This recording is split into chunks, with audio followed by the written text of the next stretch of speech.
Klaimnya salah paham. Desa, itu kenapa kemarin rame? Ya mungkin ada sedikit salah paham. Faktanya Kristenfobia. Tidak ada sidang Bapak, tidak ada satupun di sini keluar dari agama kami. Sekarang Anda kotorin ini. Masa anak-anak Kristen berdoa dibilang ngotorin? Salah paham dasmu. Dengerin nih. Meminta jangan sampai lanjut ke proses hukum. Itu benar-benar membuat suatu trauma bagi anak-anak kami. Psikolog anaknya belum. Nanti dibantu sore ini.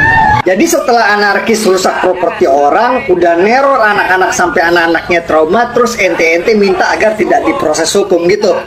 Hei, keong racun, bangun! Kau tidur terlalu miring. Kriminal kayak kalian harus dipidana dan segera dimasukin ke penjara. Peristiwa perusakan yang dilakukan oleh warga merupakan peristiwa pidana yang harus disikapi secara hukum. Baru saja saya melihat video ada kejadian di Cidahu, Sukabumi. Ada beberapa orang setelah sholat Jumat merusak rumah yang diduga menjadi tempat ibadah umat agama yang lain. Dari kejadian itu saya mengingat ada ucapan dari Edis TV yang menyatakan bahwa umat muslim itu bisa membaca Al-Quran tapi tidak tahu artinya. Saya jadi setuju pernyataan itu. Karena apa? Kalau misalnya umat Islam itu tahu yang dibaca dan artinya, tentu saja kejadian di Cidahu, Sukabumi itu tidak akan terjadi. Salah satu contoh itu ucapan Bismillahirrahmanirrahim, yang artinya dengan menyebut nama Allah yang Maha Pengasih lagi Maha Penyayang. Kalau kita mengingat ucapan Bismillahirrahmanirrahim dengan artinya dengan menyebut nama Allah yang Maha Pengasih lagi Maha Penyayang, ya tentu saja perusakan rumah atau rumah yang dijadikan untuk tempat ibadah umat lain itu tidak akan terjadi, karena Tuhan yang mereka sembah saja Maha Pengasih lagi Maha Penyayang. Kenapa umatnya itu menjadi anarkis seperti itu? Ya ini bisa dipahami. Mohon untuk umat-umat muslim jangan sampailah seperti itu. Saya muslim, tetapi saya miris melihat kejadian seperti itu. Kenapa setiap saat kita mengucapkan dengan nama Allah yang Maha Pengasih lagi Maha Penyayang, tapi kejadian-kejadian yang tidak menunjukkan kasih sayang selalu kita tampakkan di muka publik? Semoga ini menjadi perhatian kita bersama. Terima kasih, salam budaya, Rahayu. Tiga, meminta, jangan sampai lanjut. Sekarang coba kalian fokus ke nomor 3. Meminta jangan sampai lanjut ke proses hukum dan diharapkan diselesaikan dengan cara musyawarah mufakat. Enak kali ya kan? Oi, kalau mau musyawarah mufakat, aturnya kalian datang baik-baik, ngomong, tanya kejelasannya dan sebagainya, bukan langsung meneror. Nggak bisa. Ini harus proses hukum ini, biar jangan ada lagi kejadian yang kayak gini. Ya bang, saya tanya dulu bang ya, Bang Sabil, perkenalkan ya bang ya. Mungkin banyak orang yang belum kenal abang, kalau saya udah kenal ya. Saya Kristen, Anda Muslim kan? Saya Muslim. Ya. Oke. Anda setuju nggak dengan kelakuan orang Islam di Jawa Barat yang merusak tempat dan mematahkan salib ini, merusak simbol-simbol Kristen ini? Ya, kalau saya bang, secara pribadi, saya tidak pernah setuju tindakan-tindakan intoleran. Saya tidak pernah setuju. Secara pribadi saya. Ya, sekarang saya tanya, itu sesuai dengan ajaran agama Islam nggak? Tidak, Islam tidak pernah mengajarkan seperti itu. Oke, baik. Saya bantah, saya bisa membantah. Baik. Oke, sebentar. Saya punya dalil juga bahwa di dalam Al-Quran ada larangan itu. Ada larangan itu. Ya, baik. Ada larangan. Saya mau tanya dulu. Toleransi. Oke, saya mau tanya dulu. Ya. Anda percaya nggak bahwa Isa itu adalah nabi di dalam agama Islam? Siapa? Isa? Iya, ya, kalau Nabi Isa itu nabi. Oke, Anda percaya nggak bahwa Isa akan datang kembali? Iya, percaya. Memang itu diajarkan dalam Al-Quran. Oke, ngapain Isa akan datang lagi? Nah, di sini pertanyaannya untuk apa? Mulai sebentar, ya kan? tenang.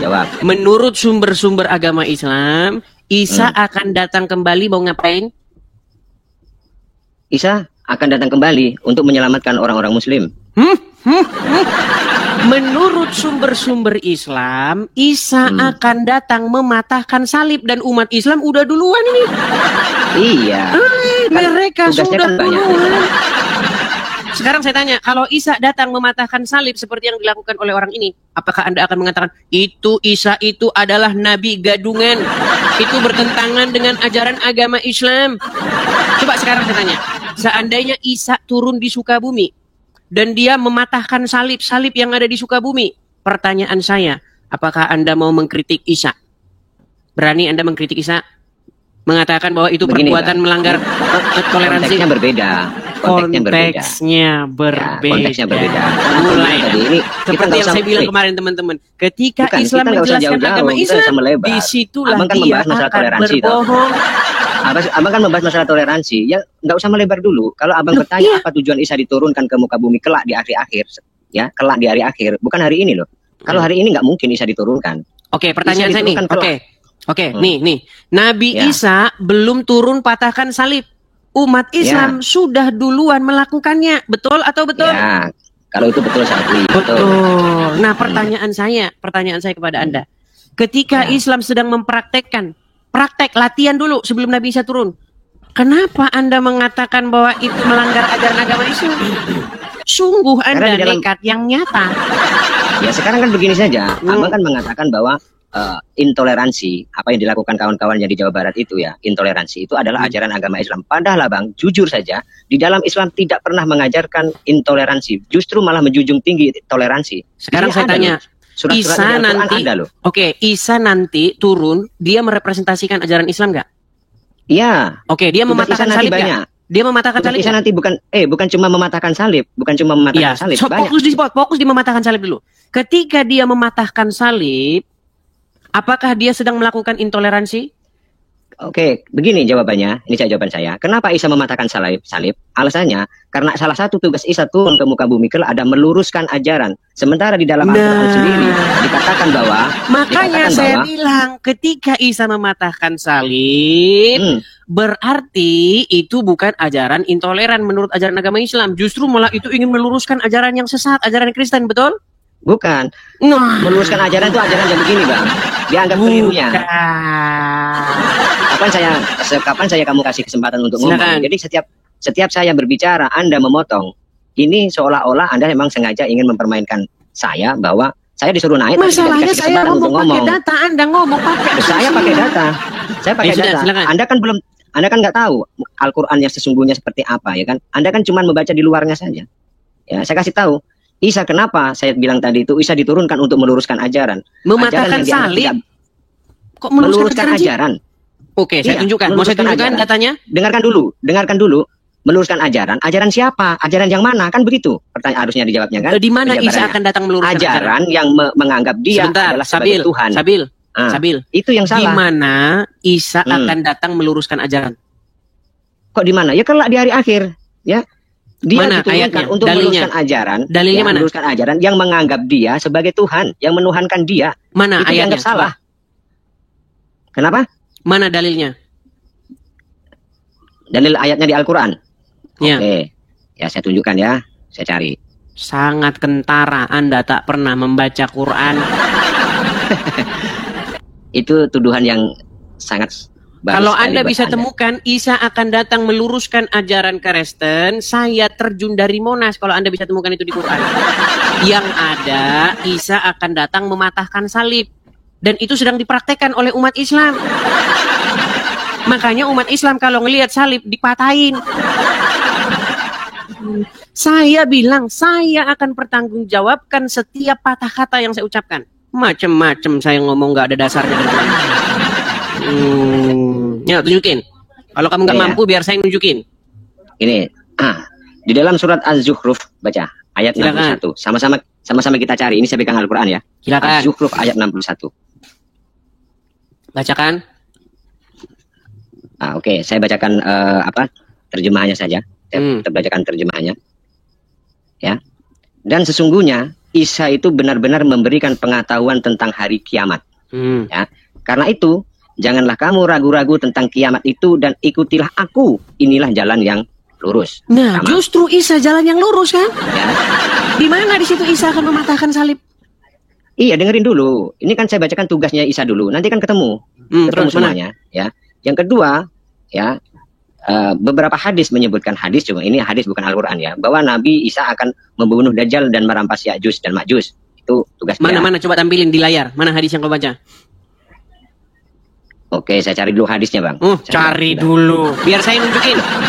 Udah, kamu tenang aja biar saya nyariin. Memang yang paling memang terpenting, luar biasa. Sudah saya bilang teman-teman, ketika Islam menjelaskan agama Islam, disitulah dia akan berbohong. Gini ya, Bang siapa? Nih, saya Bang terangkan. Idris, perlu kamu Biar saya Bang yang juga bantuin. Mau saya bahwa bantuin tidak Bang? semua orang ini Mau saya bantuin? menghafal hadis. Mau saya bantuin? Ya. Mau saya bantuin Kak? Ya, coba baca. Baik, ini riwayat dari Abu Hurairah. Perhatikan. Lihat Bang, lihat sini, lihat di layar sini. Demi Allah. Nggak kelihatan, kecil. Tapi oke lah, saya dengarkan saja. Saya dengarkan saja. Pantesan. Biar saya bacakan. Demi Allah yang jiwaku berada di genggamannya, Ibnu Maryam akan turun di tengah kalian sebagai pemimpin yang adil. Dia akan, coba Anda baca ini. Akan apa ini? Iya itu mematahkan salib. Ini juga. Akan apa? Saya kan belum selesai tadi menjelaskan tugas Isa. Oke, di sini, di sini dia akan apa? Iya, mematahkan salib. Memang di sini juga ada ini. Mematahkan salib. Betul. Nah, ketika umat Islam di Sukabumi sedang mematahkan salib, lihat itu, lihat yang di layar itu. Lihat yang di layar itu. Apakah mereka ini bersesuaian dengan ajaran Islam atau tidak? Itu tidak sesuai dengan ajaran Islam. Dunia. Tidak sesuai. Tidak sesuai. Oke, ketika Isa mau mematahkan salib sesuai dengan ajaran Islam nggak? Perlu dipahami juga dulu, perlu dipahami. Isa turun mematahkan salib itu karena apa? Orang yang memakai lambang salib itu adalah orang yang menganggap Nabi Isa adalah Tuhan. Ya. Orang yang menganggap Nabi Isa itu adalah Tuhan. Orang yang memakai salib nih. Ya, yang pakai salib ini. Itu dipatahkan dalam arti secara kata, secara kalimat memang mematahkan salib. Tetapi secara menyeluruh, secara keimanan, Nabi Isa diturunkan untuk meluruskan orang-orang yang sudah menganggap dia menjadi Tuhan. Padahal dia cuma utusan. Yang saya bilang begini, saya cuma mau sampaikan ini. Kita ini berhentilah bermunafik ria. Apalagi orang Islam yang unyu-unyu yang nggak tahu apa-apa. Yang jadi permasalahan soalnya begini, Bang. Dengar dulu tuh. Banyak Oke, umat Islam seperti Anda yang tidak tahu ajaran agama Islam, buru-buru mengutuki ini. Saya tidak setuju dengan perlakuan dia. Besok Nabi Isa ngomong gitu. Kamu ngomong gitu besok. Besok kalau Isa datang mematahkan salib, kamu bilang begitu. Itu Nabi Isa itu tidak menjalankan ajaran Islam. Itu gadungan itu, tangkap aja itu Pak Polisi Nabi Isa itu. Dia matah-matahin salib itu. Nah, kamu bilang gitu besok kalau Isa turun. Oke, boleh saya ngasih penjelasan? Silakan. Boleh. Nah, begini, di dalam Islam orang kafir yang ada yang boleh diperangi dan ada yang harus dilindungi itu ada, ya. Kalau Nabi Isa nanti mematahkan salib, karena ini sudah ada kaitannya dengan akidah, Bang. Akidah. Jadi ini nggak ada kaitannya dengan akidah? Mana? Ini yang dilakukan orang-orang ini. Pahami jelas bahwa Nabi Isa diturunkan itu untuk memerangi orang yang menganggap dia, yang menuhankan dia. Dengan statement terakhir saya. Ini kan ranahnya toleransi di dalam saat ini. Dengar omongan saya. Ketika seorang Islam menjelaskan agama Islam, disitulah mulutnya akan mengucapkan dusta yang tiada hentinya, seperti yang Anda lakukan. Oke, selamat malam. Bagaimana? Bisa bagaimana? Saya dulu. Loh. Kamu nggak gentle dari masalah tadi, toleransi. Kamu belum mendengar penjelasan saya soal toleransi yang ada dalam Al-Quran. Saya belum membacakan argumen saya. Kenapa kamu mau menurunkan saya? Berarti kamu memang nggak gentle. Kamu memframing ini seolah-olah memang ajaran Islam itu penuh kebencian. Kita ulangi pelan-pelan. Ya kan? Bang Sabil, dengarkan pertanyaan saya.